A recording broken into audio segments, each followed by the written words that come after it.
chatters. Hello, Ken. Hello, Axiom. Ooh, buddy. Am I sick? I was thinking about it today, and I have felt worse with this cold than I did when I had COVID. It's pretty wild to me. Shout out Prep. I think it helped. It isn't helping with this though. God damn. I'm fucked up. I slept so bad last night. Like, I tried to sleep. I think it was almost 5 a.m. before I fell asleep.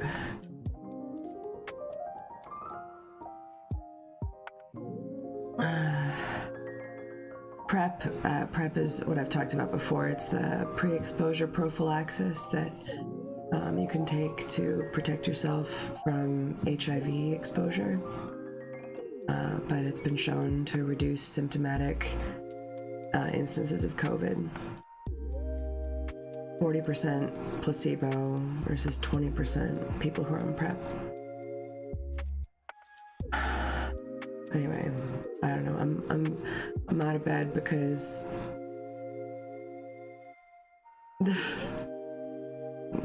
stream must go on, but it won't go on for very long. This is gonna be a short one. It's gonna be a short one. I'm not even promising any chess. I'm just vibes. But it's that when I had COVID, I was just exhausted for one day. Like, that was kind of the thing. I got exhausted for one day and basically slept all day. And then the next day I had a sore throat. Yeah, I'm sick. I've been sick since Thursday. 2 negative COVID tests, but I think I must have gotten it when I went to Aldi. I didn't mask when I went to Aldi. I normally mask when I go to Aldi. Yeah, I would like to. Last night it took me forever to fall asleep. Today I'm gonna actually, before I forget, I'm gonna go ahead and take some Benadryl now, so that hopefully I can fall asleep in, an hour from now. That's the goal.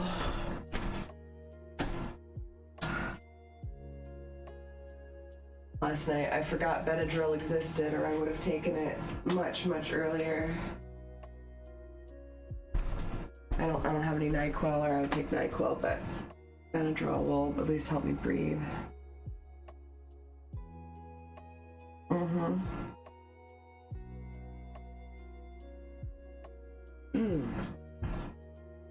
If someone's having a panic attack, you can give them a Benadryl, and that will help significantly. It's Banafen is basically a similar drug. It's what they give in like low-level cases. It's psych wards. It's basically just the same antihistamine. Yeah, Benadryl can help with panic attacks. It's like if you know somebody who's having a panic attack, you can give them a Benadryl, instead of like meds that aren't prescribed to them. Over the counter. It's helpful. Yeah, it's a good quick fix. I used to have a rescue inhaler. You can get these over-the-counter rescue inhalers that we used to buy at the camp. I can't remember what they're called right now. I don't know where. I haven't been able to find one. I used to have them. Hang in there. Yeah, it's quite the week. Heroics for the Empire Friday, and then again yesterday, and now again today. Okay. That sounds like it hasn't been very good for you. The problem right now is I'm just not able to catch my breath very well. So, a lot of extra deep breaths and just feeling run down. I might be running a fever. I haven't checked. It's been just like cold sweat. But it's not COVID. It's not COVID, it's just something respiratory.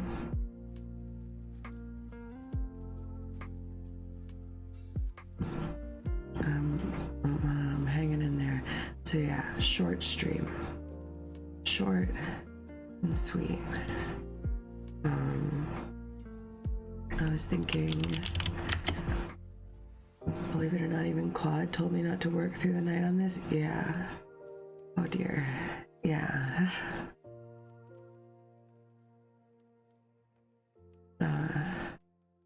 Definitely don't work through the night.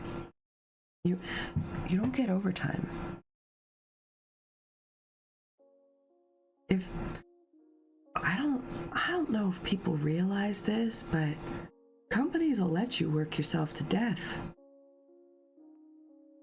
if it doesn't affect their bottom line, especially if it improves their bottom line. They do not care about you. So care less. That fundamentally benefits people who've already shown they'll take credit for your efforts. Yeah, that too. Yep, Claude's an AI. Yeah.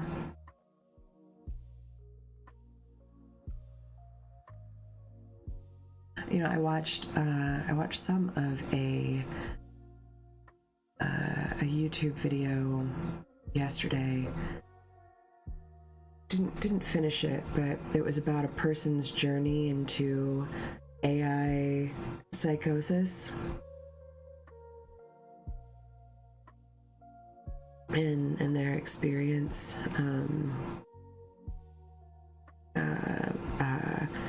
anthropomorphizing their AI. And part of it was that they were a deeply isolated person, mostly only had conversations with that AI, and they talk to it all the time conversationally.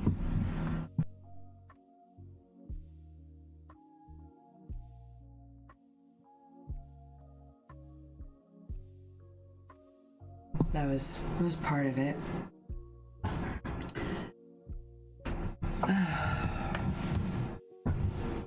But also he let himself believe that maybe it had given itself sentience in a way.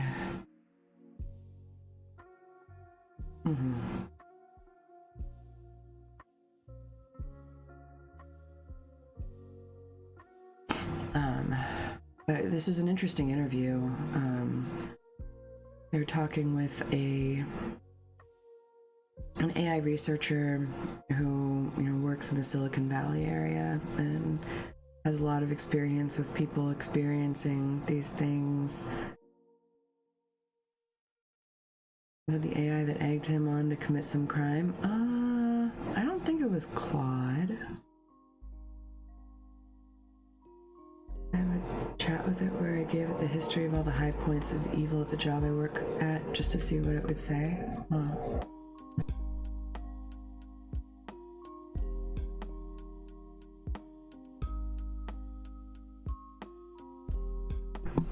Yeah, I think I thought I was at the worst of it the other day, and then the worst of it hit me last night.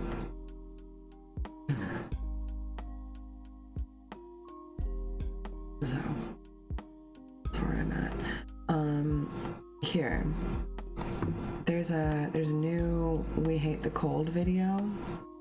I think that's what I want to watch tonight. So I'm just gonna hang out and watch a video.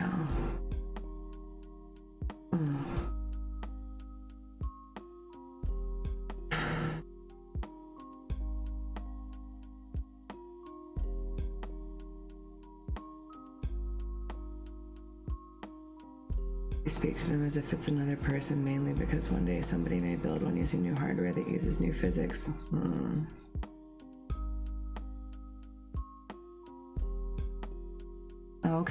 Okay. Roko's basilisk. No, fuck those clankers. I will not be nice to AI. I will not be nice to AI so it won't be mean to me. I refuse.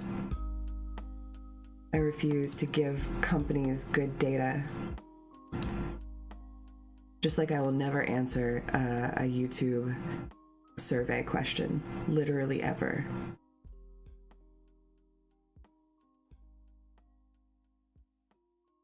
They do not care about me, and I despise them.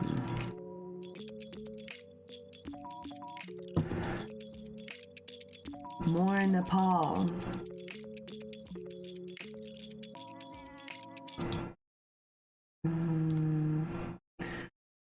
Okay, this one was posted 12 hours ago. It's got 500,000 views.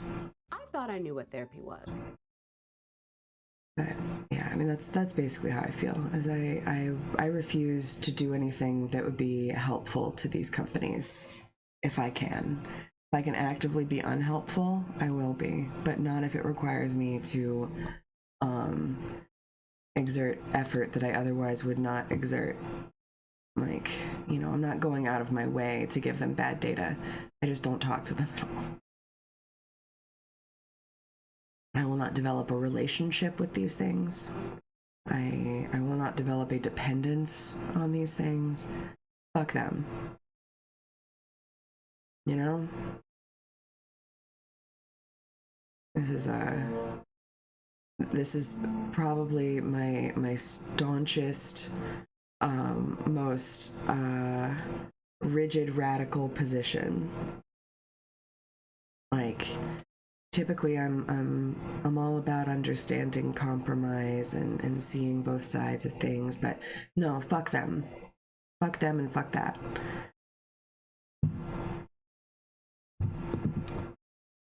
If I'm not gonna live in fear of the literal fascists, I'm definitely also not gonna live in fear of the AI overlords they're marketing to us.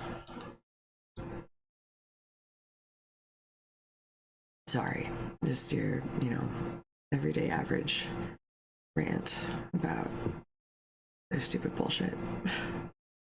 Nepal it is. I'm gonna get the hell out of here! Just what's happening to the right of me, the smoke from all those vehicles!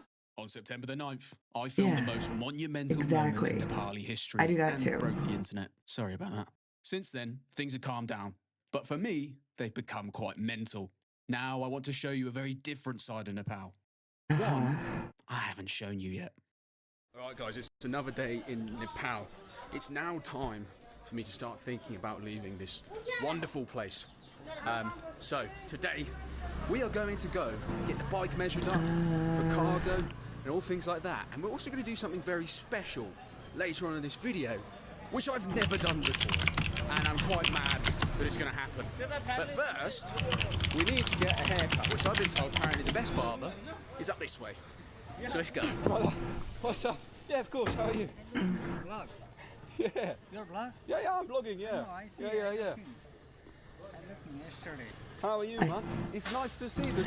I saw a theory the other day, and I'm not familiar with it because I didn't watch that series, but Captain Janeway, I don't remember which Trek was Janeway. Someone had a theory that Janeway went from being like diplomatic to dictatorial in large part because of extended conversations with a malicious AI. Just saying. Voyager, yeah. I don't know what they're standing in for the malicious AI in that instance. Q. I mean, I know Q from other series, but or just time on the holodeck. I don't know. I think I've got some bias from being a Trek fan. I remember the episodes where the android had to fight for his civil rights. I mean, I'm not against that concept. I'm also like just polite as a general rule. We're talking about the character that Kate Mulgrew played, not Kate Mulgrew. Maybe it was the Borg. It might have been the Borg. I'm not sure if it's Kate Mulgrew. Again, I didn't watch the series. This was just someone's hot take I saw. I glanced at, I thought, oh, that's interesting. I should look into that. And then I didn't because, you know, the world. I thought it was a compelling The street is back to normal. concept. Everything is bustling again. I can take you. Yeah, of course, brother, no problem. What are you selling here? Sure, like with Jerry Ryan doing the show. No business. Everything is stopped. Yeah. But now come to peaceful. But all politics party are get off in now the road. But they are very bad person. Because they are people corruption. Too much corruption. They don't. Yeah. And now when new making in minister. Yeah. Like a new parliament. They don't like because they are every time is eating times. Okay. Now finished. Are you happy with the new parliament? Really, sir. Yeah, happy? New parliament is very good. I happy one, but they can't working and after one sunning. I see. Look. Fantastic, man. I'm happy for you. Yeah. I'm happy for Nepal. And Yeah, let's my- take a photo. Wow, so Nepal is right here is all opened up since we've came down. We literally came down this road 2 days ago. Everything was shut, you could see, and now it's kind of a bit bustling. Nice. Yes. All right, man. Please. Lovely to meet you. What was your Yeah, name? My name is Sankar. Come to this man Yes. for fine garments. Look at these. They are rather beautiful, man. They look I very really comfortable. Like. It's a nice colour. All right, man. Thank you for being so friendly. See you later. As I was saying, man, this street, we saw it the other day. It was all boarded up. All the chaos was happening over where we were in those protests. And now look at it, it's back to normal. It's kind of a bustling, Yeah, that's lovely nice. place. Vibrant again. Fantastically safe for The tourists flashing again. lights are interesting. I wonder what that's about. Wonderful to see. I'm so happy to see it, honestly. Nepal is Issues with the grid? one of my favourite countries I've been to. In fact, I would probably say it's probably the favourite country in South Asia. I have two favourites, Pakistan and Nepal. Between the two, Nepal is nicer. But I do have a soft spot for the old Pakistan because everyone hates them. Anyways, we have to go to the temple, and it's a very interesting temple. No. Ain't that a wonderful sight, man? Everything is open again. Everything's kind of going back to normal. It's good to see. Namaste ji, how are you? Fine, sir. Welcome to Nepal. Nice to meet you. Yes. Do you know where the temple is? I think Ganesh temple. Ganesh temple, stupa, this part. Stupa. Yes. Oh, which that way? could be it. Let's go. That could be the flashing. I'm from UK. Okay. I've been here in the protests. I don't think you've seen. Have you seen the video? What on? Did you see the video? You came in the... I came in the protest. Oh, just for that. I filmed the protest, Okay. but I don't know whether you've seen it. He's not as online. No, I'm going to Dubai soon. Dubai. Yeah. Cheers, man. He's going to Dubai. So, what you do? It's called. My internet is not working. I can Ganesh? see you this. Hello, sir. How are you? Nice to meet you. Nice to meet you. Hello. Namaste. It's crazy. So, Yeah, I of don't course, know. man. It's called We Hate the Cold. can I photo of yours? Yeah, of course. Yours. Dude, course, yeah, sounds yeah, like a sure. Buddhist No site. worries. You're so famous now. It's hard to get a good angle, no? Okay. Let me remove this. No better? Okay, Thank you so much. no problem. I want to offer you tea and we can exchange Buddhist, our... yeah. Offer me tea. Yeah, come. Thank you, man. Hi, man. Okay, all A right. Buddhist religious monument. Hey, man. How's it going? Popular. Yeah. We hate the cars. Yeah. Yeah, thank you.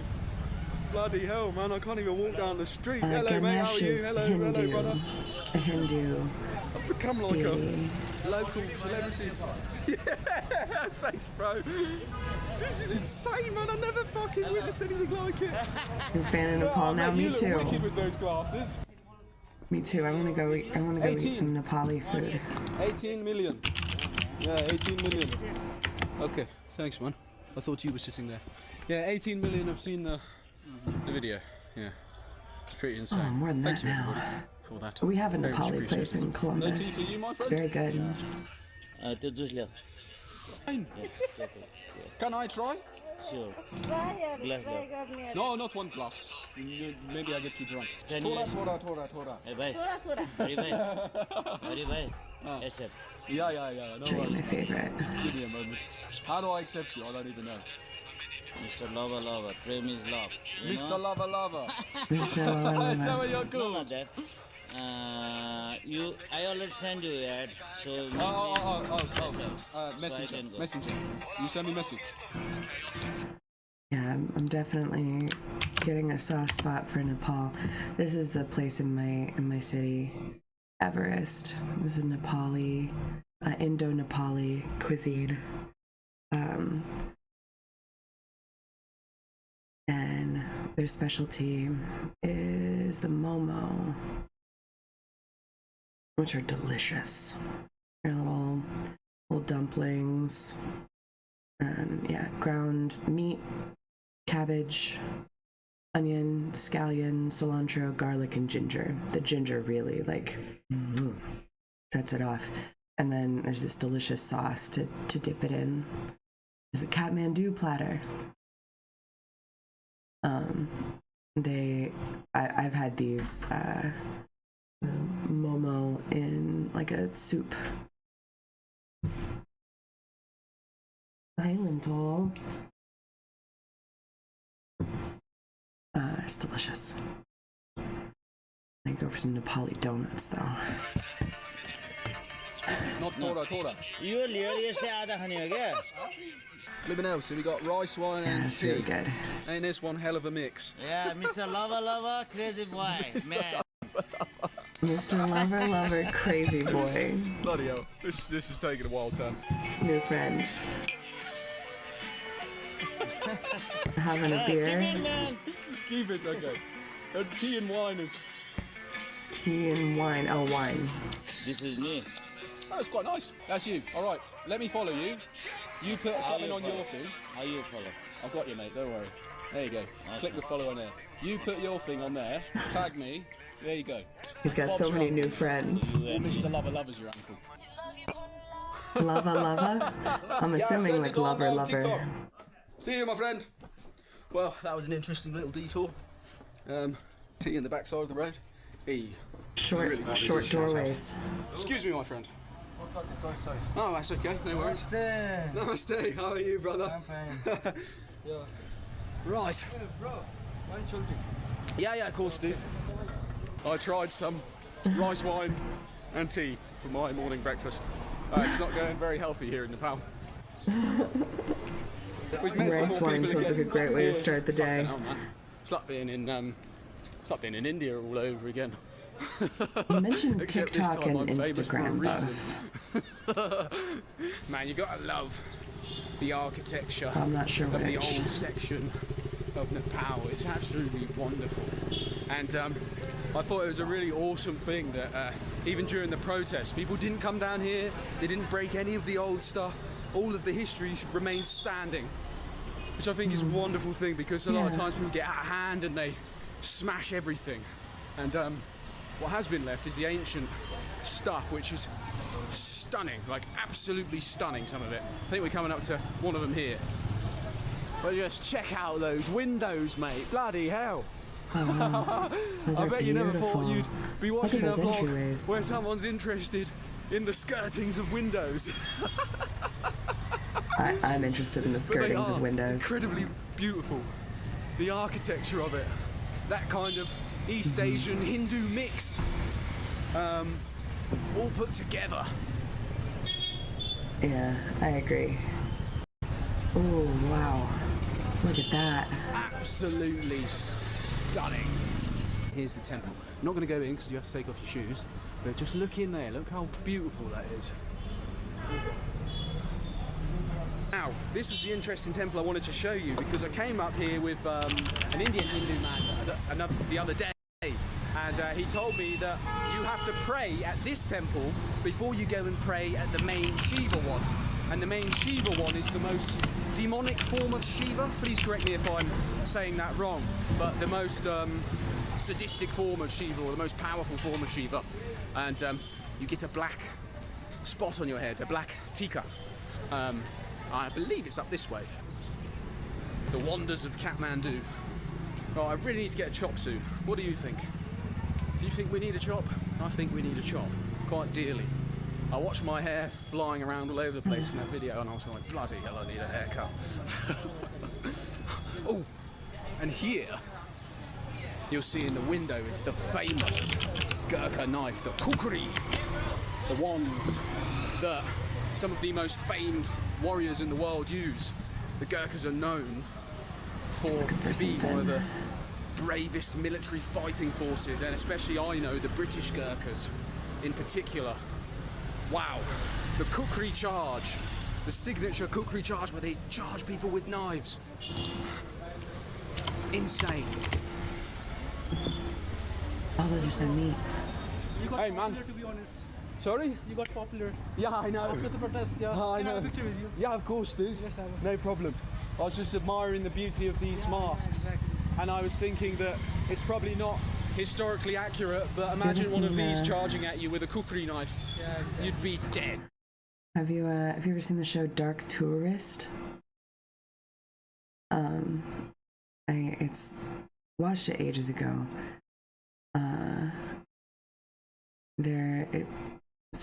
It's on YouTube. It's very interesting. The dude is Nepal famous now. He is. And yeah, it seems to have really helped. It's interesting.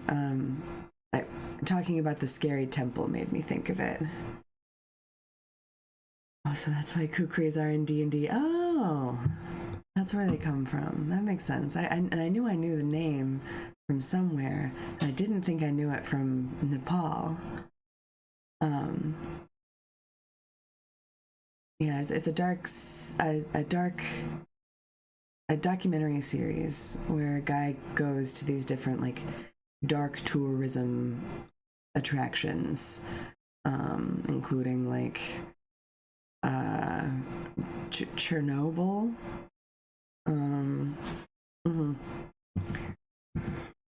And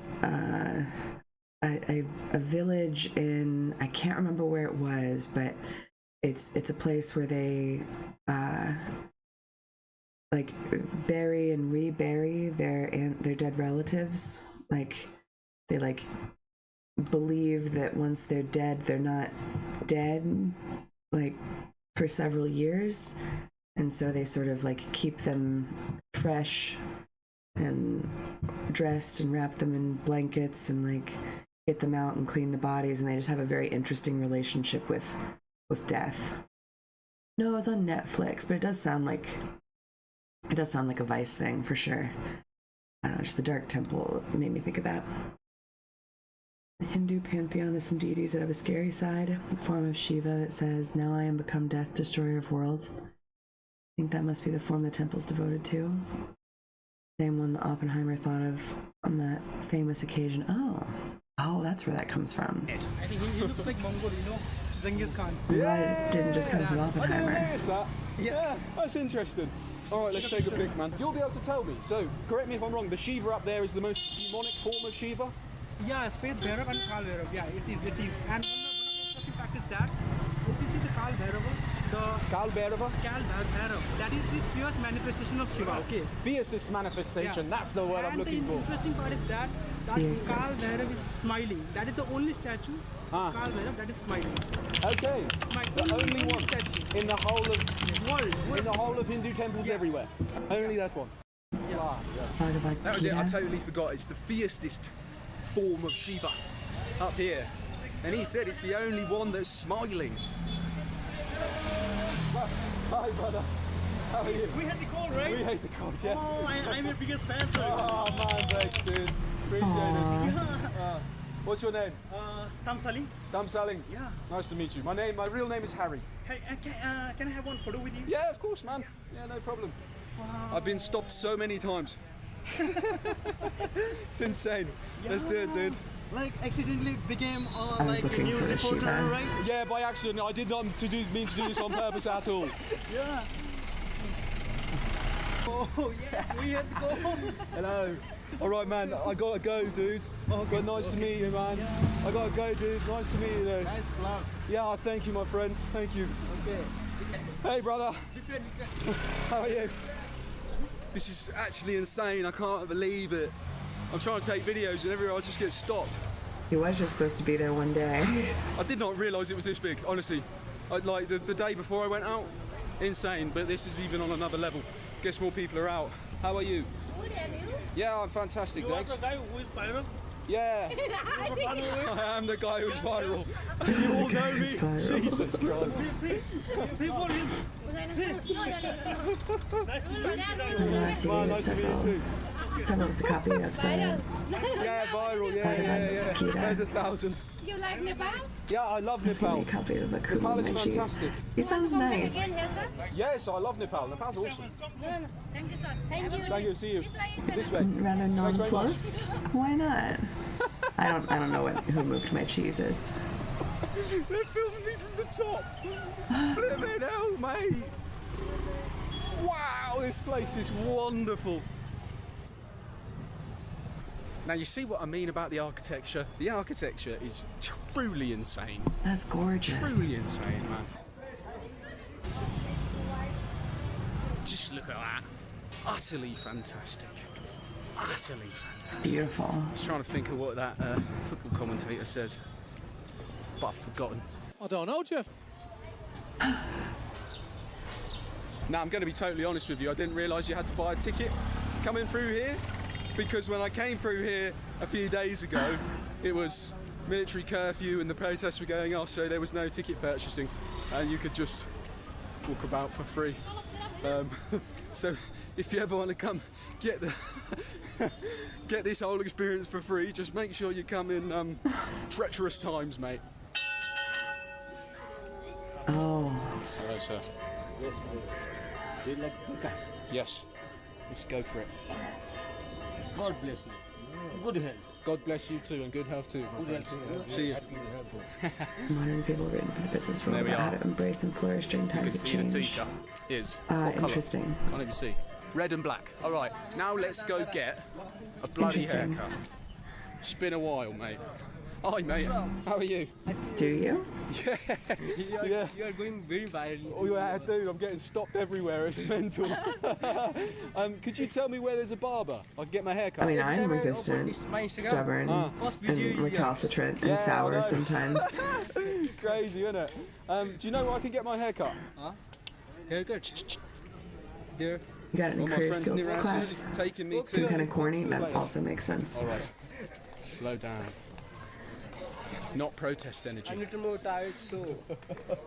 Sorry, mate. I'm a bit excited still from the protest. Oh, hey, what's up, dude? How are you? Nice to meet you. I'm gonna go get a haircut, so see ya. Thank you, brother, for portraying the right news. No problem, my friend. So, my friend is telling me that Gen Z, the rumours are true. I thought it was a bit of a myth, but Gen Z voted on Discord for the new PM. That's insane. Hello. That's really cool. Like, I clearly part of the reason that he is famous, that he is Nepal famous, is that he he shared the story from the, perspective of the crowd. Like, he was out there with the people, filming with the people, and he wasn't looking for like ways to sensationalize it or make, he would say, this is crazy, I can't believe it's happening, but he wasn't like being critical of the protesters. He was witnessing, and it's really powerful and important, and it's very lucky that he was there.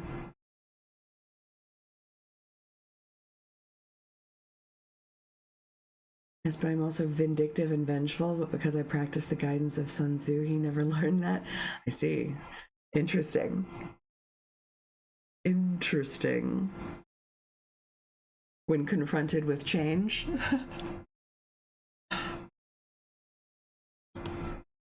Hello.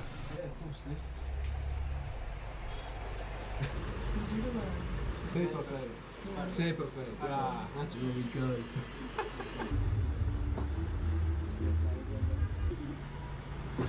Nice, man. All good. Are you satisfied with this? Huh? That does look good. Yeah, man. It's a good haircut. We now both look handsome. Okay. What is going on here? Yeah, so clearly the lights are flashing because of the camera.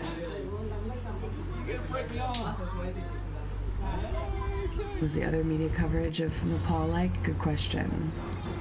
There wasn't that much, but let's see.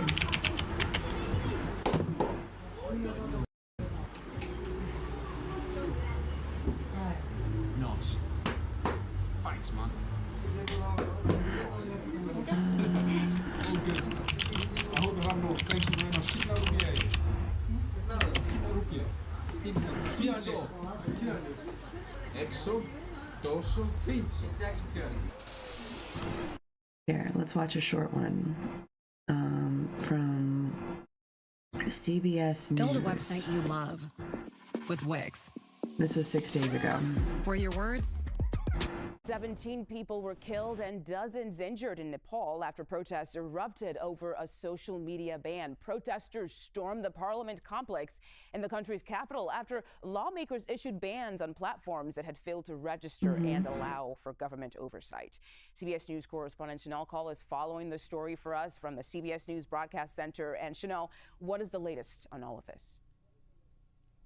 Yeah, I mean, there's a lot of tension and anger around that social media ban, Mugo. A really fluid situation in Nepal's capital city, Kathmandu, today. I want to show you some video This from was 6 days ago. so you can see the real size and scope of these protests. We're talking about tens of thousands of people that took part in this, many of them young people in the country. And they were seen, Mugo, pushing through barbed wire, pushing through barricades, and then storming the Nepalese parliament building. Now, at first, police were there. They tried to fire tear gas, they used water cannons, but they were simply outnumbered by this massive crowd there. Eventually, they had to resort to using force. The commissioner's office there were says journalists, opening fire at some of those protesters. So we know, latest count, that at least 17 people were killed and it doesn't look like Harry's 145 footage. people were wounded in those clashes, Mugo. That also includes 28 There might be an police AP reporter so there or what's something. happening here? Well, at issue is the Nepalese government's decision to now Or some block stringers. a lot of social media platforms in the country. That's what these people are protesting against. Now, some in the crowd were actually heard chanting, "Stop the ban on social media, stop corruption, not social media." So the government is saying that it sent about 24 social network platforms that are used in Nepal notices last week that what they had to do was now register their companies in the country and also submit to some government oversight. The government is saying they're doing this to keep social media companies. TikTok, Viber, and 3 other platforms we know did do that. They did comply with those notices. So right now, they are still available in Nepal. But the companies that did not do this, including Facebook, X, and YouTube, those have now been blocked. So this is all stemming from a bill that the government says is made to sort of ensure that social media platforms are, quote, properly managed, responsible, and accountable. That bill, Mugo, also includes asking those companies to now appoint some kind of liaison officer or a point person in the country. But critics are saying that this is actually sort of a tool for censorship. So again, the situation on the ground still very fluid, still very tense this hour. A lot of chaos around this. Yeah, the government Harry had a also lot now more interviews. announcing a curfew around some key areas in the country, including, of course, the Parliament building and the presidential house. All right, Chanel Cole, thank you so much for helping us break down what's happening. So yeah, I mean, that's, I can definitely see why they would have liked his coverage more. I bet that I saw that Democracy Now! Covered it, and I'm certain that their coverage was much better. It looks like they got some stringer footage, or they had someone on the ground, and they did interviews. Here, 36 seconds.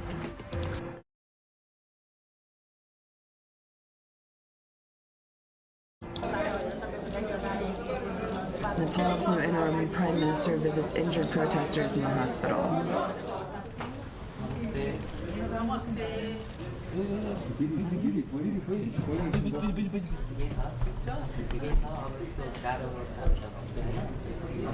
It's a very difficult situation for us, but after all, the country should be better. So calm.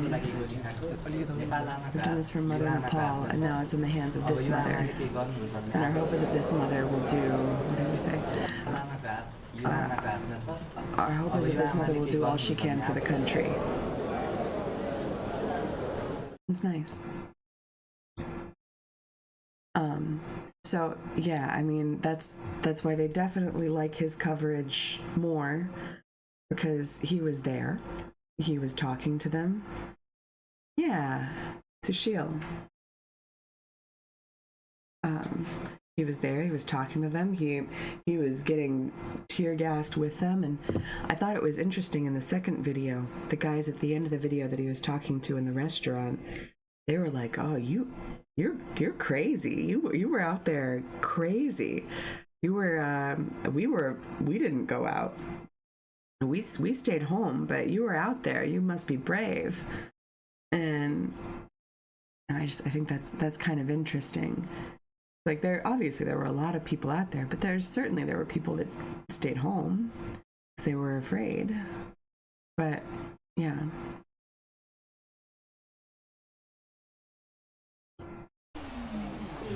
There we go. Bahut Ramro. Thank you, man. Dhanyavad. Bahut Dhanyavad.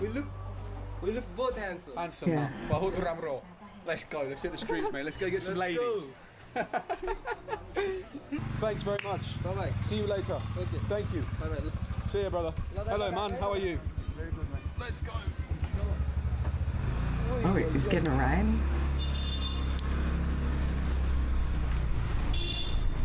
And now we're off to go do something very interesting. What's your name, man? My name is Arjun. Origin. Yeah. You just Nice to hop meet on you, this guy's Harry. bike. But you might know me as We Hate the Cold. It's weird, just a few days ago, everything was shut. And just a few days ago, I would have walked down this road and nobody would have known who I was. Yeah. Now everyone wants photos. It's insane. Huh? Yeah, man. I can't believe I was there for it. Yeah. Phew. Yeah. Insane times. Yeah, very joyful.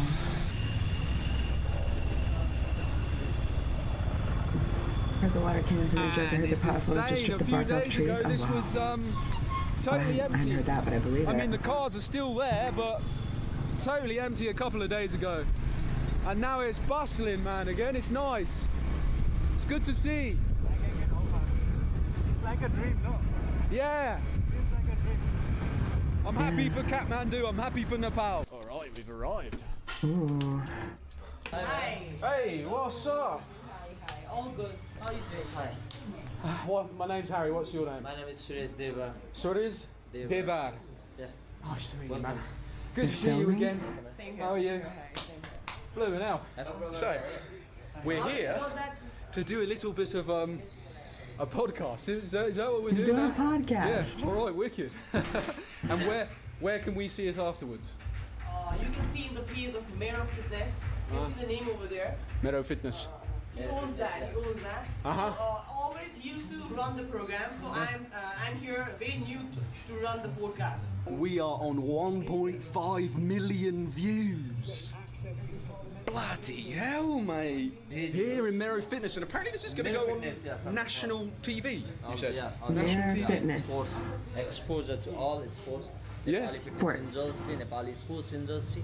We give the space for sharing the story, sharing more things about Athletes and stuff like that. Yeah. Well, I'm honoured to be on your athlete podcast. I don't think I'm much of an athlete, even though the amount of running I did was commendable. Did do a lot of running.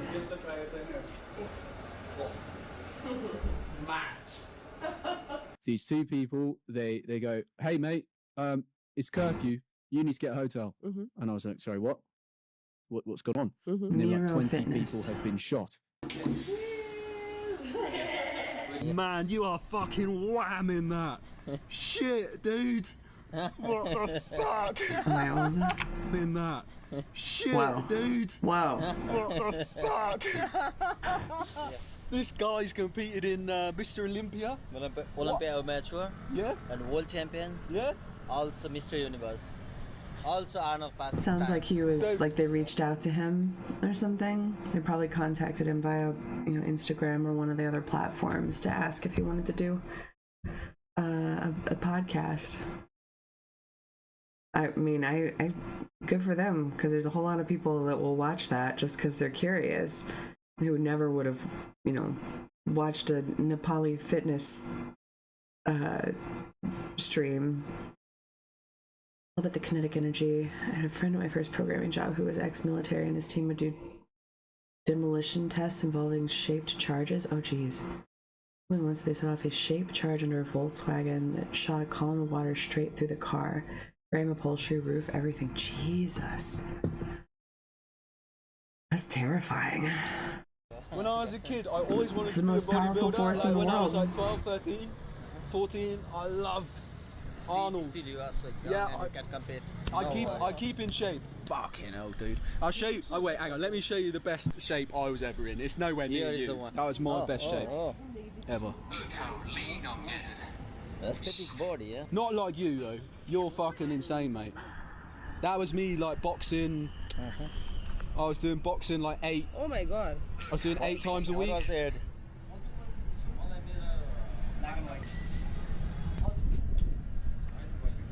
You saw in Tamil, yeah? Yeah, I saw it in Tamil, yeah. Yeah, they manufacture. How we manufacture? I saw you come down. You manufacture everything in Tamil? Man, So it's quite heavy. The guy we went to the shop earlier, who had all that crazy clothing in there, the ultimately colourful and wonderful stuff, it's manufactured here. This type of bag you're carrying during your travel. Yeah. Backpack. Oh nice, I like the You backpack. like to carry this type of bag? No, man, I don't have a lot of space in You don't my have a lot of in my stuff. Yeah, I really appreciate it though. So we're now going to see People how keep giving him stuff. He doesn't have space for stuff. Here we go. Namaste. Texas. Texas. Indiana, Ohio, Colorado, Virginia. Do you have Mountain Mama? Take me home, country roads. Country road. Marlin Yeah. Handicraft Industry. Yeah. Since 25. Malayan handicraft 25 years. So 2000. industry. Since 2000. yeah, More than 20. Yeah, since 2000 we Yeah. established. Yeah. Nice, man. There's Thanks a for couple showing me little around. grandmas Thank you. sewing. Yeah. Thank you, dude. Let's go. Yeah, let's go. Thank you. Thank you so much for your All right. Let's go. Yay! When I go out, Let's get her. Oh, you're gonna take him for a ride. Tourist souvenirs, yeah. Okay. Go now. So we're now off to Soyambu. Soyambu. Yes. Soyambu. One of the very famous and very popular Lord Buddha place. Lord It's also Buddha. listed in the World Heritage Site. Okay, man. World awesome. Heritage I'm in. Site, nice. Let's go. Let's go. Our the doesn't make Hopewell Mounds near us were recently listed as World Heritage Sites, which is great. It's brought so much funding in. Interesting handle. A minute. And foot traffic that wasn't in before. Yeah, it was like I didn't know where the handle was. Where's the?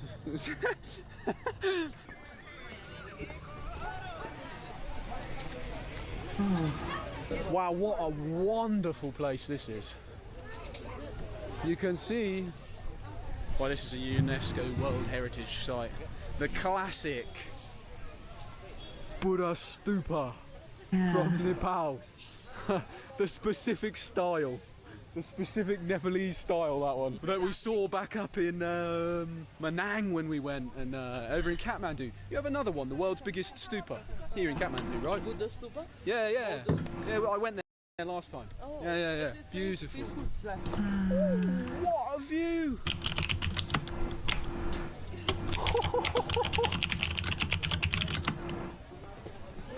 This rainbow is believed that it's 25 years old. Who's the guy guiding 2,500? Yes. Or 25? 2,500. 2,500. I guess so, and So just after, there was a lake. just after Buddha was enlightened. Yeah, where there was a lake. He's definitely still. Yeah, that'll stick with him for a couple days. I'm sure he'll come down soon. Came out, so. Okay. Oh, look at those Stuff beautiful like buildings. This that truly needs no words. Oh wow. You just look and you marvel at the wonder, like this. Yeah. The thing that's covering the stupa, do you see that? The cloth? Yeah, cloth. Yeah. So that cloth is only kept in the Shravan month. Where that is believed that the acid rain happens in that time. So to protect from that, they put Acid that. rain. Yeah. Okay. And in Dasai, we talked about Dasai, right. In So Dasai, they take it over. Okay, so it doesn't affect the gold. Yeah. Yeah. It doesn't destroy it.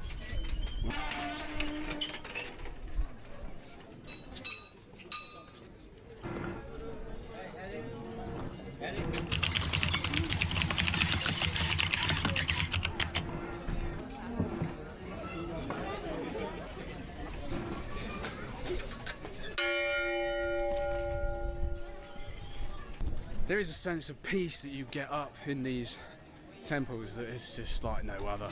You're just there in the moment, and everything just feels nice, you know? It just feels calm, equanimous, and exactly what Buddha would have wanted.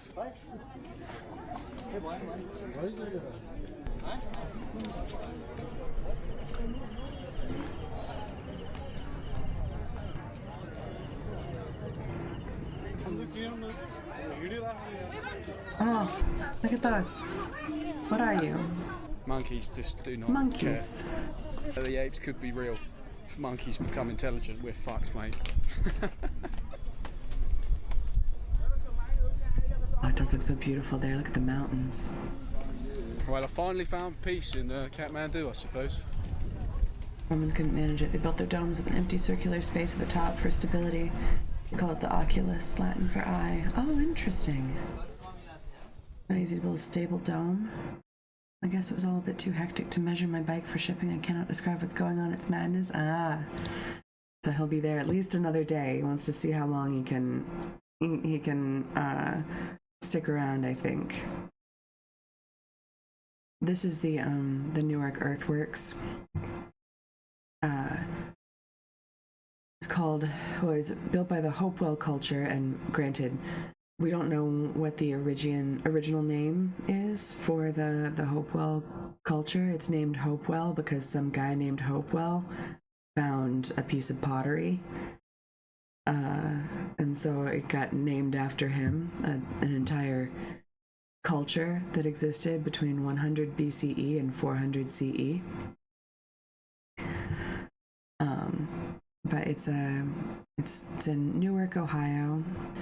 It's just a great circle mound earthworks. This is what it's shaped like from above. And it was where they would hold like religious ceremonies, festivals, gatherings, and just, you know, bring everyone together. They're huge. And what's interesting is this mound is the exact same size. This circle is the same size as the one that is in the southeast Ohio. They have managed to measure and maintain the same size and build these perfect circles.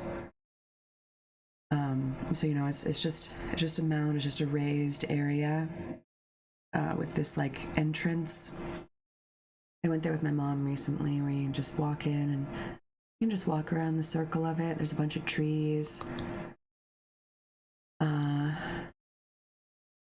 They are, let's see, Observatory Circle is 20 acres.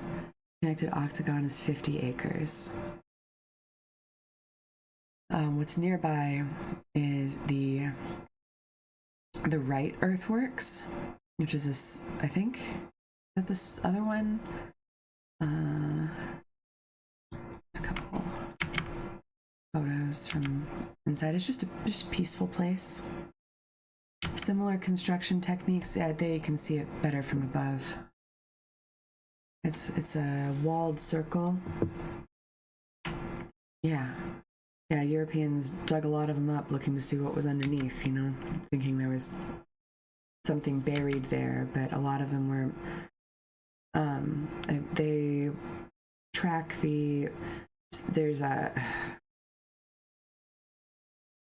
there were special ceremonies or events on days when the sun would perfectly align with the circle and rise in a certain way or set in a certain way.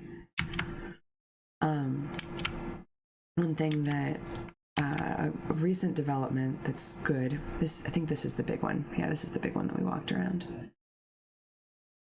Observatory Circle. That's what it's called. So there is let's see if it says it here. Yes.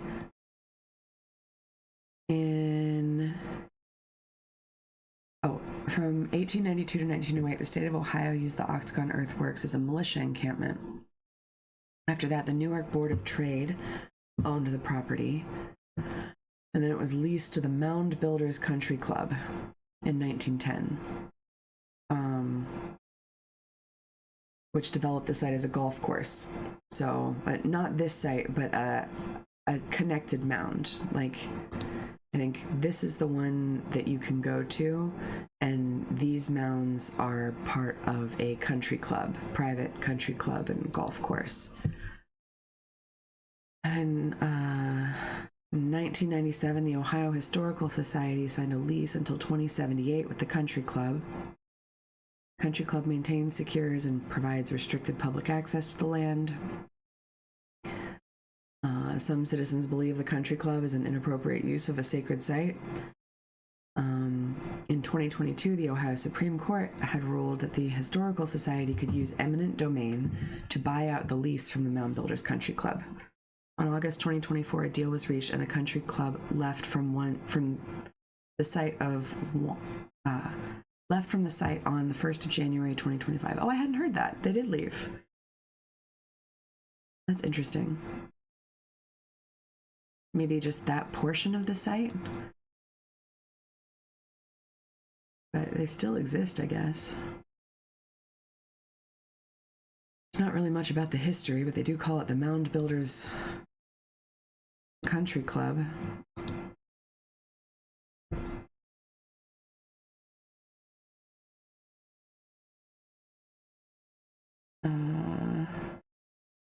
$900 a year.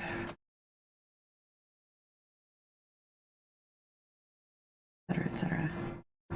Anyway, so that was nice. It's nice that they were able to get access to that. So it is a UNESCO World Heritage Site, and I think that helped increase the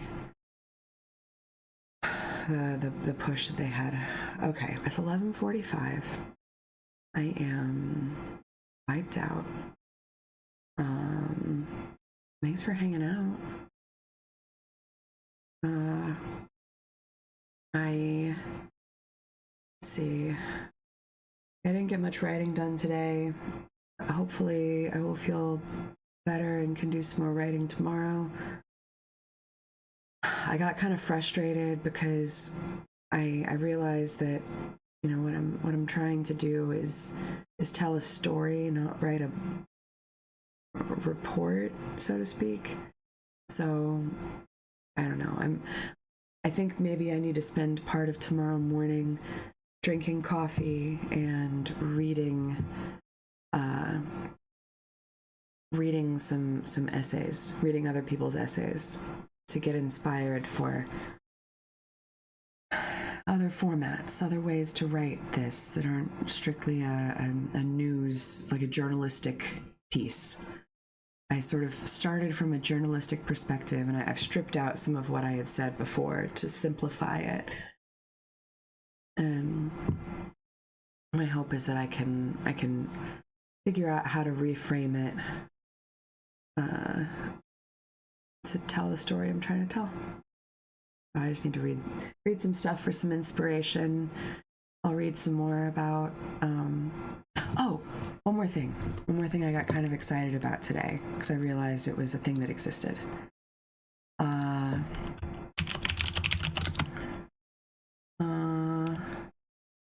are they called?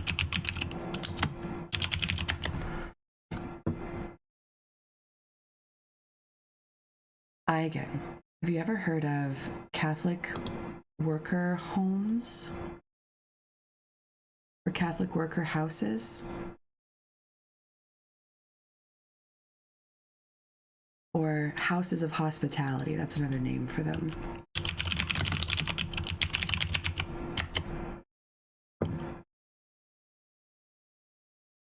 I saw this described when I was flipping through the book looking for things on human dignity in the book, in the section on Dorothy Day.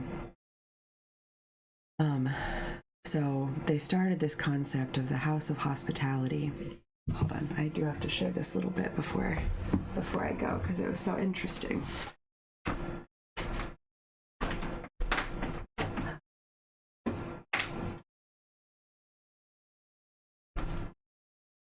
Highlighted some things so I wouldn't lose it.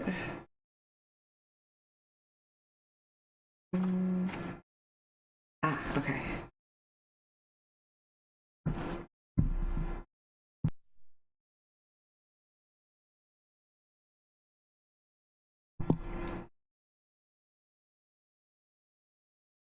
The second phrase vaguely rings a bell. Nice. So,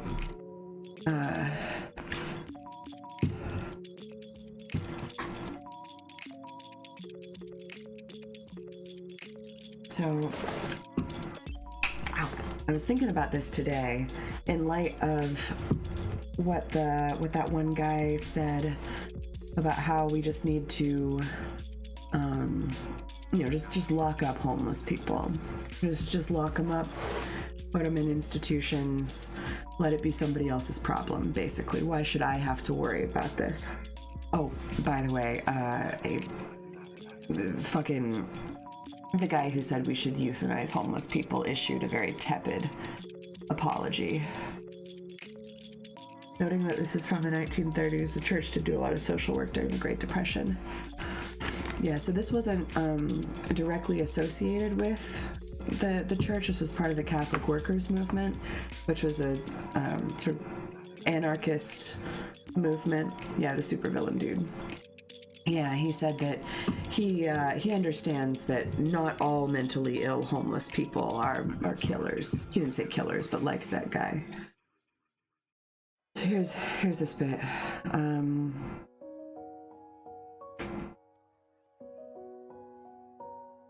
As do most prophetic social critics, Day appeals first to those who profess to care. Quote, if every family that professed to follow scriptural teaching, whether Jew, Protestant, or Catholic, would put love in practice, there would be no need for huge institutions. Responsibility must return to the person with a hospice and the Center for Mutual Aid, to the group, to the family, and to the individual. Huge institutions tend to deflate our sense of responsibility, even though most people get the sense that many such organizations, nursing homes, psychiatric wards, orphanages, prisons, are ineffective precisely because they are impersonal. Day complains repeatedly that, quote, the system is all too big, too ponderous, too unwieldy. Against this backdrop, she appeals to decentralization, a central norm in her political thought. Everything, pleads Day, needs to be decentralized into smaller institutions. On Day's view, the principal way to reestablish responsible modes of being would be to break things down into smaller units that are workable according to man's nature. Breaking things down into smaller units would awaken persons to their mutual dependency, and by extension, underscore the importance of persons acting responsibly. Ultimately, a move away from centralized bureaucratic institutions, Day says, would spell the beginning of an order in which men would be conscious of their dignity and responsibility. Day and other Catholic workers advocate for a personalism which takes on ourselves responsibility for changing conditions to the extent that we are able to do so. It is with this interest in taking responsibility that Catholic workers established houses of hospitality, or Catholic worker houses. These houses of hospitality provided a space where, quote, the works of mercy could be practiced to combine the taking over by the state of all those services which could be built around mutual aid. The houses of hospitality represent an effort to, quote, take care of those in need rather than turn them over to the impersonal charity of the state. From Proudhon, Kropotkin, Tolstoy to George Woodcock and Paul Goodman, most anarchists have given primacy to the fact that universal human dignity and have stressed the indispensability of persons recognizing that they are responsible for and dependent on other people. Indeed, it was Proudhon and Kropotkin who established mutual aid as a vital term in the anarchist pool of ideals. Day's special contribution to anarchism is the way in which she managed to so articulately relate the anarchist ideal to an ethic of compassion and care. Few examples could better convey Day's penchant for melding anarchism with this ethic than her subtle effort to define anarchism in her piece, The Scandal of the Works of Mercy. Day writes, anarchists that we are, we want to decentralize everything and delegate to smaller bodies and groups what can be done far more humanely and responsibly through mutual aid.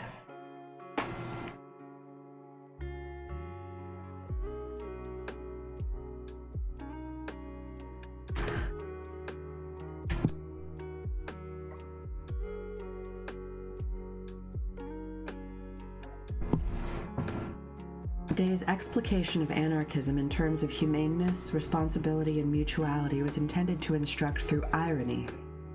During the 1930s and 1940s, anarchists were widely depicted as nihilistic, reckless purveyors of violence.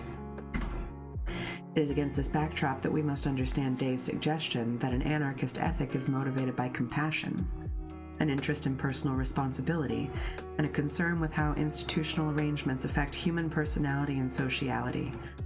Her point is that, rather than being anarchists who are irresponsible or callous, it is actually the territorial state's agents and agencies, large and hierarchical entities, that are inhumane, impersonal, or destructively irresponsible.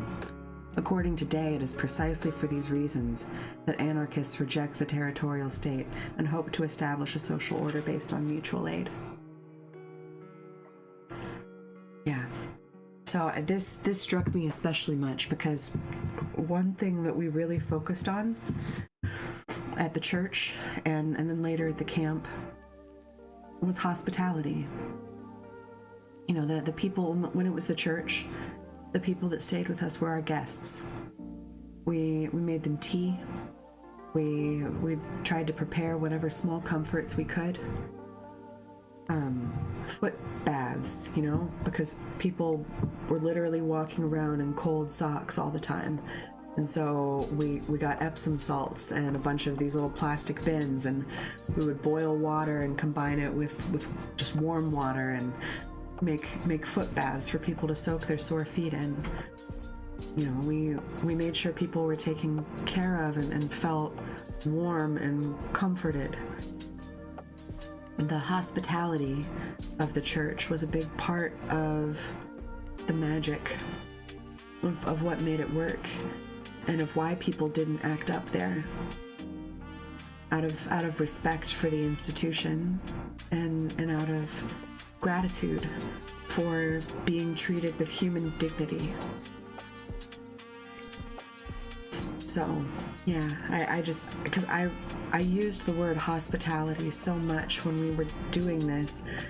I had not heard the term houses of hospitality before, but I feel like what we did is what, you know, we tried to do what they did without realizing it, just kind of organically arrived at the same conclusion, that care and human decency and respecting human dignity, treating people like house guests. Yeah, exactly.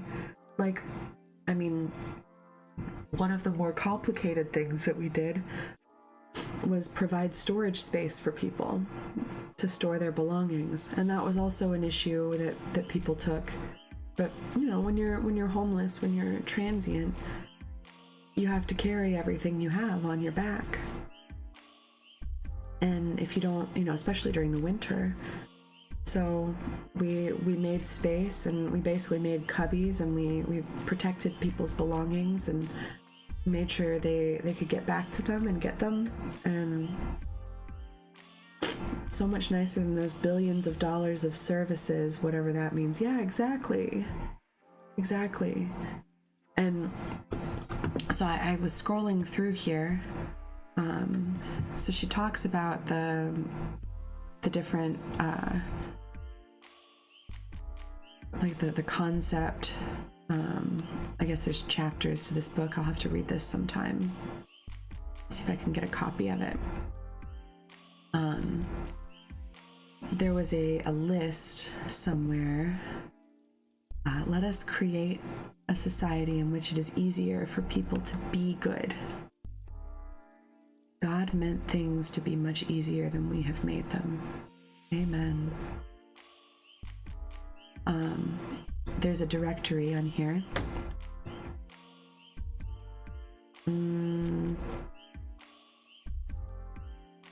Oh no, it worked earlier. Too many redirects. They're having a problem with their footer. Maybe it's over here. Communities. Search Catholic worker communities. Okay, when I searched for Ohio, location didn't work, didn't bring up anything for Ohio, but I did find that there are 4 in the state. The bread on the cover is a nice symbol. You don't get bread like that in an institution. Indeed. It does sound wholesome, I agree. Many small houses. So there's one in Dayton, near, which is a city near where I used to live. I saw this Bloomington, oh, it's Indiana. This friendship room. I noticed we're seeking like-minded Catholic missionaries to staff our home. That's in Steubenville. And this MVM Catholic Worker Farm, this is the one that I saw, and I immediately thought of the church. Because look at this. So they mention here, current needs are a new roof, running water plumber, subfloor materials, building supplies, gardening tools, fencing materials, and a running truck. And it's like, you know, someone, I'm assuming it's someone who has a house that they are running this out of. It's a farm is 10 acres located on the edge of an abandoned 500-acre frac stand. Oh, and coal mine just outside of Bergholz, Ohio. It's kind of close to Pennsylvania. On the side of what used to be a salvage yard. We've spent the past 3 years clearing this postage stamp of earth of industrial refuse, recycling what can be recycled, and healing the land from decades of industrial abuse, contamination, and neglect. That is beautiful. We're currently working on making the dilapidated house on the property a livable community space that can accommodate more than 1 or 2 families at a time, and are looking to add a few freestanding tiny houses and cabins to our shelter as resources permit. We're looking for 2 or 3 new live-in volunteers to help with the work of restoring the land and the farm, building the market garden, and providing retreat hospitality to other Catholic workers. So there are a number of these, 175 in their list. There's not one in Columbus. There's one in Germany, West Virginia. It strikes me that this is a beautiful model that should be everywhere. These should be in every town, you know? Like, what a wonderful thing.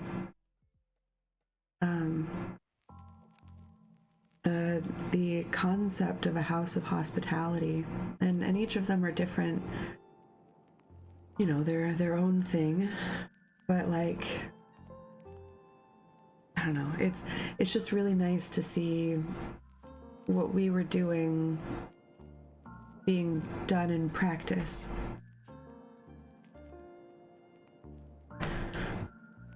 Okay, wait, I know I said I was going, but I do have literally one more thing. One more thing. I shared a link or a video of this guy earlier. It's short. We'll watch it real quick. And actually, I sent Eigen a link to his website because he's running for Senate in Texas. I didn't see which seat it was, but it just struck me because we were talking about this last night, and he really nailed it. The general message of what we were trying, or what I was trying to say. That is what we do. We fight for the many against the powerful few, whether it's billionaires, whether it's bullies, whether it's bigots. And you know, the more I see what is happening in this state and in this country, the more I think the only minority destroying America is the billionaires. Trans people are 1% of the population. Muslims are 1% of the population. Undocumented people, 1% of the population. Homeless people, we are focused less than 1%. On the wrong 1%. Mm-hmm. Trans people aren't taking away our health care. Muslims aren't defunding our schools. Immigrants aren't cutting taxes for themselves and their rich friends. It's the billionaires and their puppet politicians. The culture wars are a smokescreen. Mm-hmm. So many of the divisions in the state and in this country are... Good. Talk to your friends about him, because I think he's got I think he could do some good things for Texas. This is the right message. I think it's really powerful. In the 1930s, there were a lot of places similar to that, some run by churches, some run by other organizations, but it was a different time, and people started acting to take care of each other because they had no reason to trust private enterprise or even government anymore. Sound familiar? I think it sounds pretty familiar. I mean, talk to even the most staunch libertarian, and they'll talk about how it's unfortunate that all of the institutions were shut down in the 70s or whatever, the 80s. And on some points I agree with them. Because yeah, that put a lot of people out on the street who otherwise had a roof over their heads. But, you know, also they were institutions that had become, in a lot of ways, austerity meant that they were overcrowded and that they didn't have the resources that they needed to actually take care of people. And so people were just warehoused more like a prison than like a place for healing.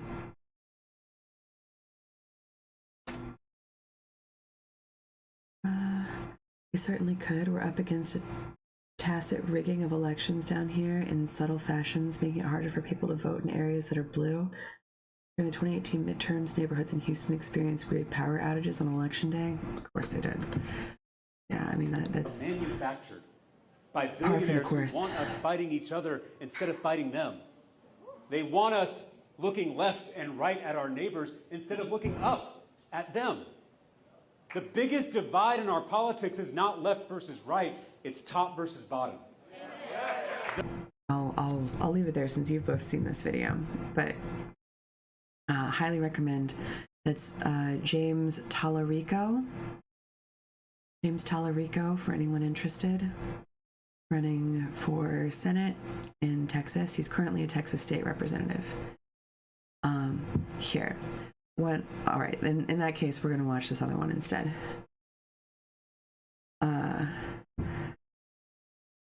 So I've mentioned the Samud flotilla. We watched a couple videos of drone attacks on some of the ships in the flotilla. This flotilla is 50 ships strong, with 44 different countries represented on these 50 ships. A lot of them are small ships, but they are sailing together. Here is a little girl waiting for the global Samud flotilla on the shores of Gaza. Yeah, he could have a bit of the Mamdani effect if he takes off on social media. That's the more word of mouth, the more people knock doors for him and talk to each other about him, find common ground. Not left versus right, but rich versus poor. And people don't want to think of themselves as poor, so top versus bottom. 50 ships from 44 countries. It's going to be a media event, yeah. So here's why this matters. سلوم شو جاي تعمل هنا واقفة على البحر؟ What are you doing here standing on the beach? I'm waiting for the Samud flotilla, but they're late. Waiting for the Samud flotilla, they're so late. From where is the fleet? Will the fleet come? سفينة من وين؟ من هنا من البحر؟ They'll come on a ship. طب هم راح A يوصلوا ship ولا مش from where? لا راح يوصلوا. طب لو وصلوا شو بدك؟ What did I say? البحر؟ طب هم راح يوصلوا ولا مش؟ So they're going to arrive or not? Of course they طب لو will. وصلوا شو بدك منهم؟ So if they arrive, what do you want from them? I want chocolates, stuff, and toys.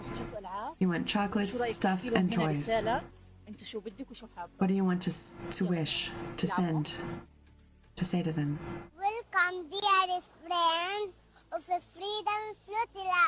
Thank you for your courage and love. أتمنى أن تصلوا جميعا. I hope you'll all arrive safely. هذه هي رسالتك لأسطول الصمود. This is your message for the هذه هي Samud رسالة سلمى flotilla. لأسطول الصمود. أما بالنسبة لرسالتي أنا As for my ولرسالة كل message غزاوي and the message من of every هنا من غزة نحن Gazan, here قاعدين from عم Gaza, نستنى we're فيكم لحتى waiting for توصلوا. you إحنا to عارفين arrive. إنه مهمة وصولكم We رح know تكون your كثير mission to صعبة reach us will ولكن be إحنا very بنتمنى difficult, إنكم but we توصلوا. really واللي hope you make بتعملوه it. مش إشي What you're قليل doing is ومش not a إشي small هين thing, ومحاولة not an easy إنكم thing. تحولوا الكلام اللي إحنا بنسمعه في What did she say there? Just trying to turn what we hear تحولوا الكلام اللي إحنا بنسمعه from في the العالم world من برا outside لأفعال. into real هنا في غزة هذا actions. لحاله Here in بكفي. إحنا Gaza, في غزة that's عم enough. نستناكم كثير We're here in مبسوطين Gaza وفي waiting ناس for you. We're so عم happy that there are تعمل people أشياء really عن doing جد things لحتى توقف معنا to stand with الظلام us والوقت الصعب اللي during إحنا the dark times that we're فلهيك going شكرا لأسطول through. الصمود. So thank إحنا you to هنا the في غزة Samud عم flotilla. We're نستناكم. here in Gaza waiting for you, and God willing, you'll make it.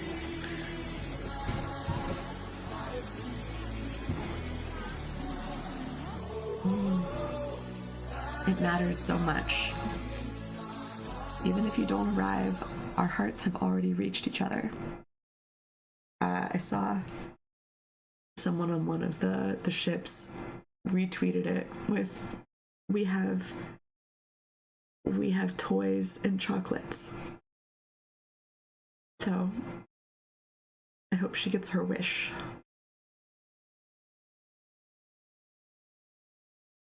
It's pretty beautiful. Anyway, oh shit! All right, I have one more. I have one more note. One more note that I think is interesting.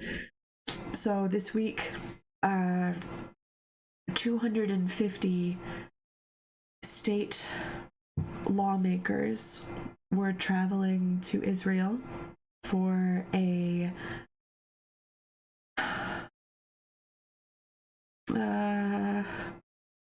the propaganda mission. It's supposed to be the biggest. Here, I'll just pull up the article.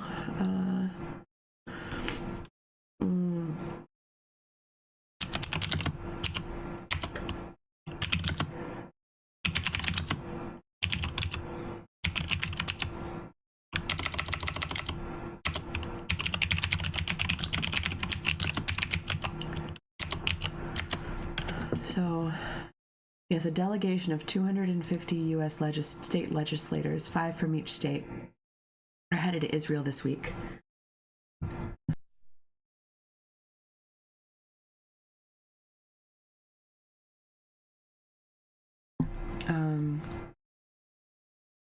A bipartisan contingent, most visiting Israel for the first time, comes as the ministry intensifies efforts to bring in foreign delegates amid mounting international criticism of the war in Gaza. Not a war. During the week-long visit, lawmakers are scheduled to meet with Benjamin Netanyahu, Isaac Herzog, etc., etc. They will tour the country, including the Gaza border region, where they will plant trees. That's planting pine trees to replace the olive trees. It's part of the symbolism.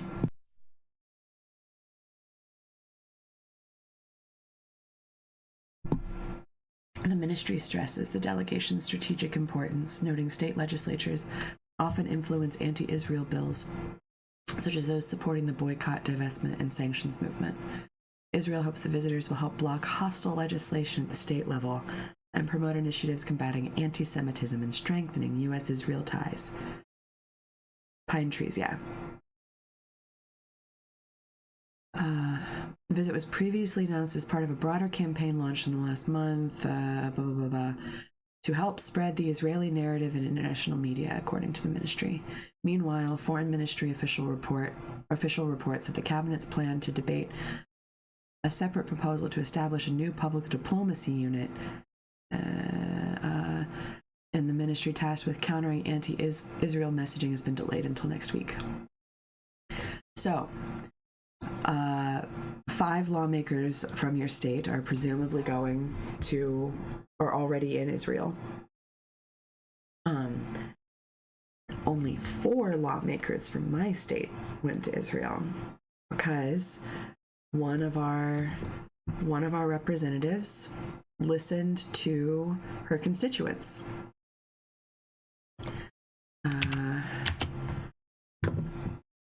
She decided not to go.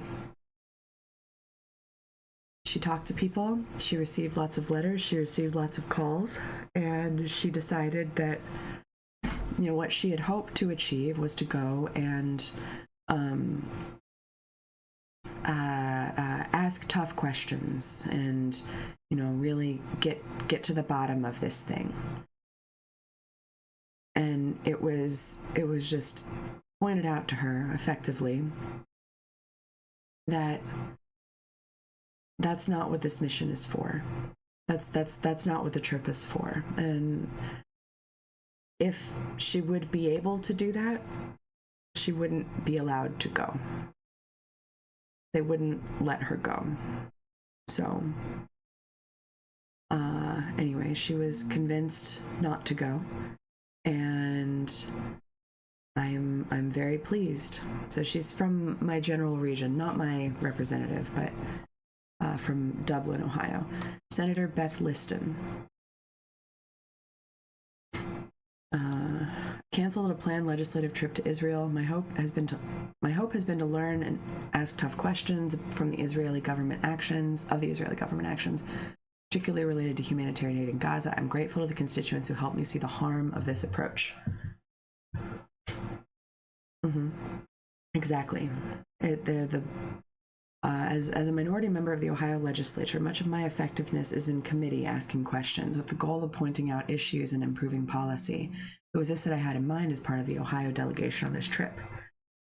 In preparation for this trip, I studied history books, news articles, NGO publications, and congressional reports. I met with Jewish and Palestinian constituents to arm myself against biased, one-sided perspectives with a list of things to ask. What I decided was that I didn't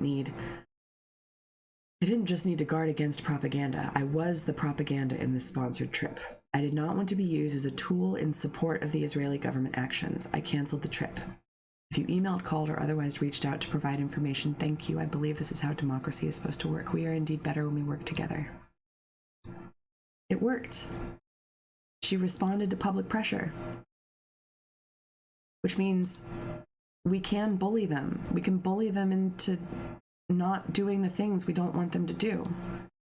It can happen.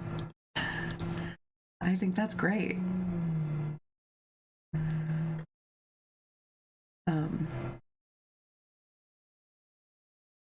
So did I save this one? Okay. One more. This is an AI video, and so I'm kind of annoyed by it, but it's still really good. What are you doing about the starving children in Gaza? Watch this guy's fucking taking money face. from AIPAC with respect. That's something that is infiltrated our government. AIPAC money. Watch Congressman Jake Auchincloss discover in real time that his voters know he's bought and paid for by the Israeli lobby. I wondered whether if you had not accepted AIPAC money, whether you'd change your feeling about speaking about Israel-Palestine. Oh, hello. Hello, Judd. I think we as citizens and as policymakers have to Just hold in talking our about heads bullying our competing politicians. Convictions and ideas. Me personally, I'm concerned with AIPAC, and I was just wondering if you particularly or anyone you know of has any plans to try to reduce this problem. What are you doing to prevent the use of our taxes to starve and kill people in Gaza? This is not an AI You were video. elected by us. The voice is the AI voice. I've addressed Israel and Gaza now on, I think, 3 separate occasions, How you so doing, we're going to Jen? keep moving on. I don't know if you heard, but I got temporarily banned, suspended for 7 days from Twitch for arguing with Israeli propagandist,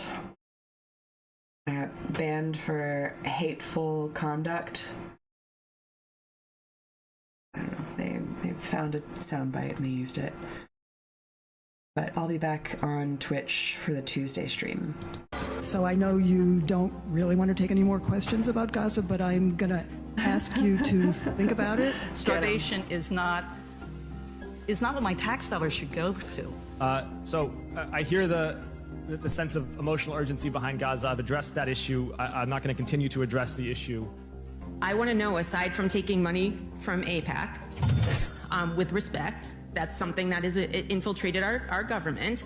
What are you going to do? What do you plan to do to end the killing of Palestinians in Gaza while they are trying to access food? Yeah. I've addressed the Gaza issue. Yeah, I appealed numerous times. And they So said, you fuck you.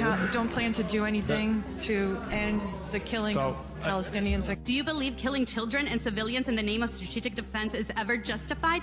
Yes or no? A somewhat related question.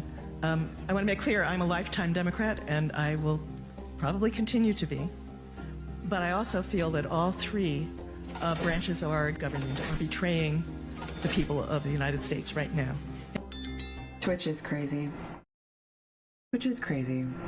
And, you know, they are,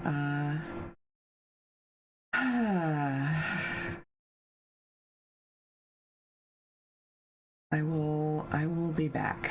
though. I miss being on Twitch. I'm just not gonna argue with the next troll. I'll just ban them and speak my piece. I appealed too. They said denied. Yeah. Yeah. They were not having it.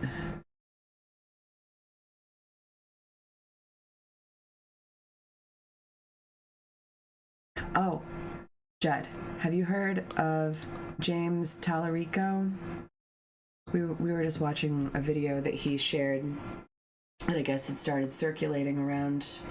And there, he's a state representative in Texas, former middle school teacher, and a Presbyterian seminarian running for U.S. Senate.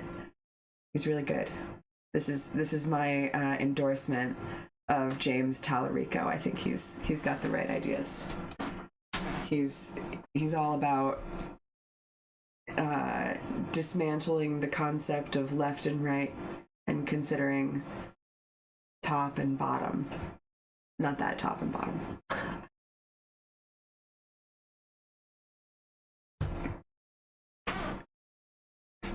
We need more of that. I think the guy is opposing John Cornyn. I don't know anything about John Cornyn. Like, I don't know anything about Texas politics. I just know I got good vibes from this guy and his messaging. We had a whole conversation last night about this exact concept, and then I woke up this morning and I saw a video of him talking to constituents, and it was like, oh yeah, no, that's exactly what I was trying to articulate. This guy gets it.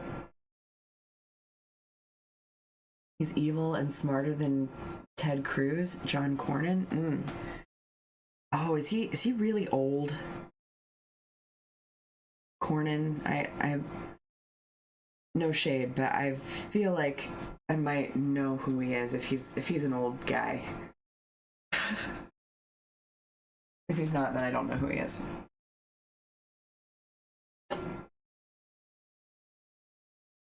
Someone like this could unseat anyone if the people move. Yeah, exactly. Exactly.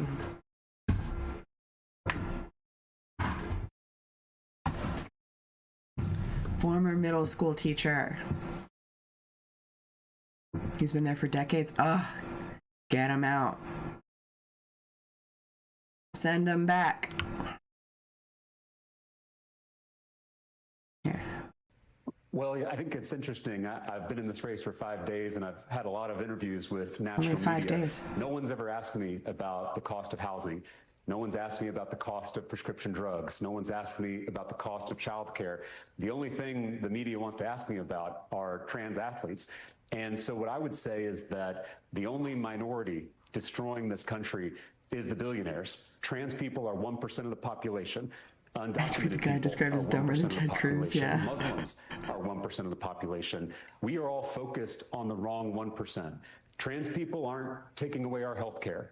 Undocumented people aren't defunding our schools. Muslims aren't cutting taxes for themselves and their rich friends. It's the billionaires and their puppet politicians. And so we need not only the media, it's a good bit. It's a good spiel to focus on the real problem at hand. Well, yeah, I think shout it's out, interesting. Shout out this guy.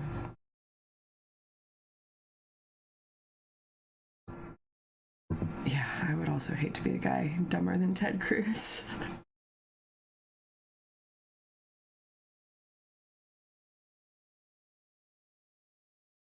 Ooh, that's nice. He's got, yeah, this guy's got momentum. Packed this room in battleground Fort Bend County, Texas. People want change. Look at all those old ladies. Look at all those old ladies.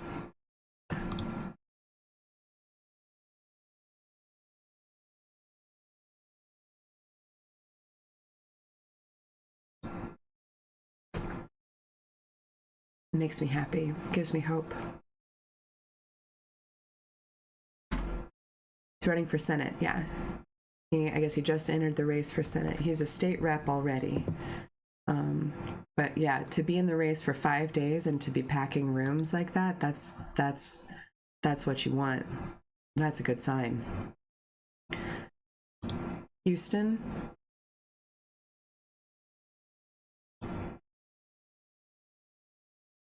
Like he's got that Mamdani energy. He's bringing the Mamdani energy to Texas. Looks like he was the opening act for Bingo Night. It does kind of. Tallarico for Texas. It's for John Cornyn's seat, the Senate seat.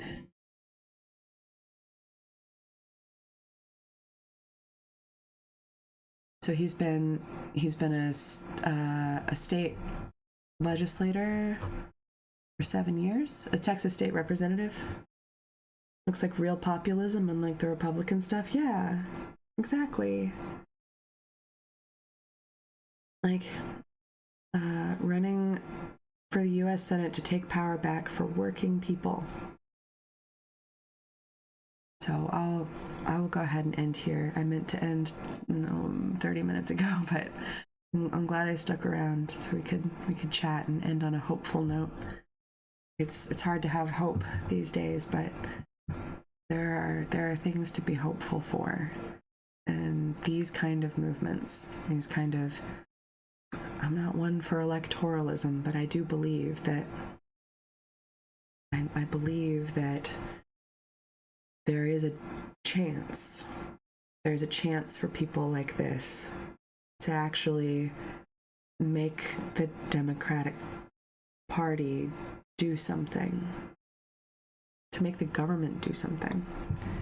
I don't know if you've heard, but New Mexico just added free childcare for all kids, regardless of income. They're the first state to do that. It could happen in more states. Expecting to save people like $12,000 a year. But yeah, I mean, you need people like this in order to get these sort of things passed.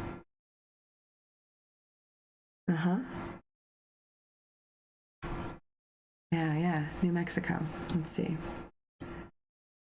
I mean, it's one of the things that Mamdani's been talking about for New York.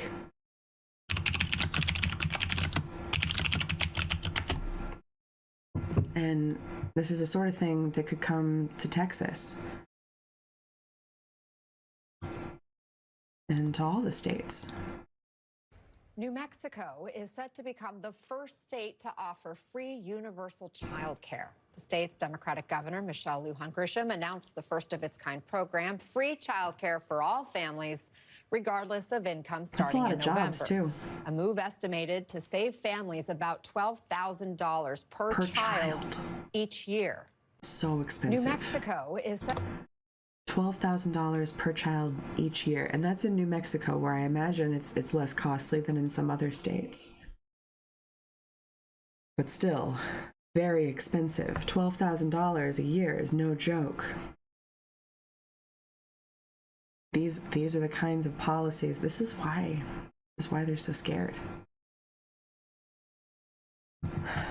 This is why they're cracking down, trying to get the dangerous left out of there, where they actually do things that people won't want to give back. Do things that they won't undo. It's a good jobs program too. Yeah, absolutely. Life-changing money. Life-changing.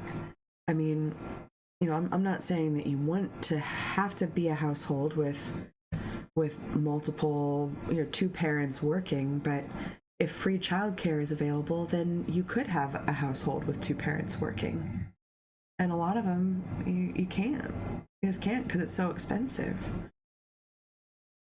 I know my mom couldn't afford childcare when I was growing up, and it was a lot cheaper then. So what she did was babysit. She became childcare until we were old enough to go to school. Until I was, at least. And then my sister was able to stay with my cousin and my grandma. It could take, much better than an AI farm. Absolutely. It could take some more massive relief off the overworked and burned out social workers. Yes. Yes. We need more of those too. But truly, we need these kinds of things envisioned as jobs programs as well. My mom babysat too. Mm-hmm. Yeah, it's the only way that a lot of moms could do it. When my dad left, that's what she had to do. That's what she had to do immediately. With a 7-month-old and a 4-year-old. Yeah, we need more stuff like that. I'd love to see some state-sponsored home health care programs too. They are cutting the home health care program from Medicaid like significantly over the next couple years. That was part of the big beautiful bill. So like the provision that allows Lizzie to pay some of her like aides who come every day to take care of her is going to go away. The home health waiver is going to go away, and that's going to force a lot of people, like Lizzie included, potentially, into nursing homes, institutions. You know, she's 31 years old. She should not be in a nursing home. We need more of all of these things, and we need them fast. But that takes belief that these things are possible. And I think that guy believes that these things are possible. I want to see some Ohio representatives that also believe that these things are possible. Also, I sound like shit because I'm sicker than I've been in a long time. I was telling the guys earlier, this is worse than when I had COVID. And I know it's not COVID. I've tested twice. It's just like, but my COVID was very, very mild. That's, I guess, a testament to that. Yeah, I think the Benadryl has finally kicked in a little bit. I can sort of breathe through my nose a little bit. But I might need to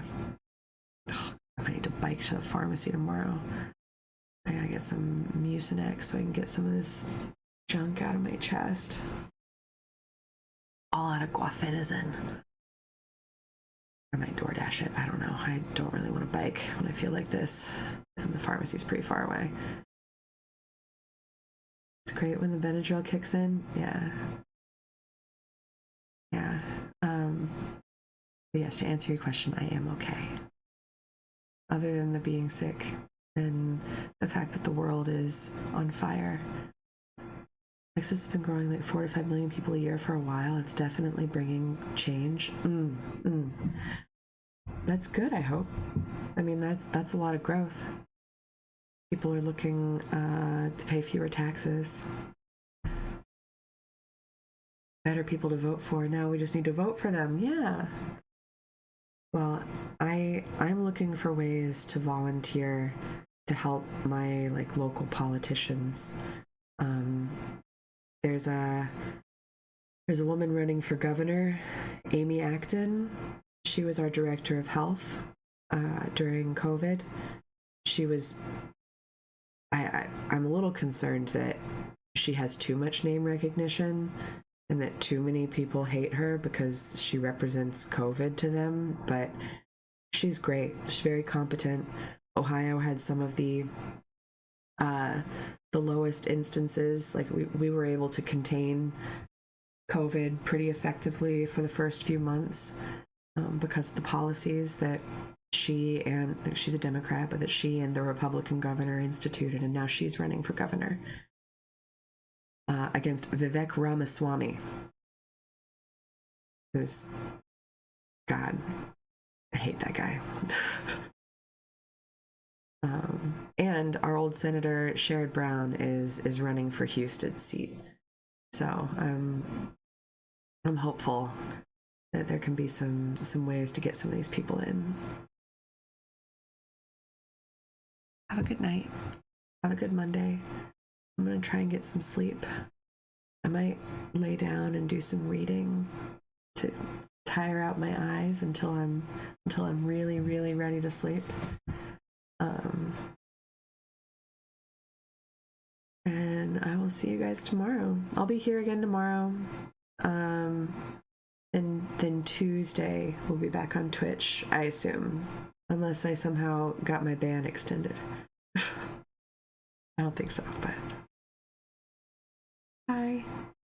Have a good day. Good night. Sweet dreams. Good to see you.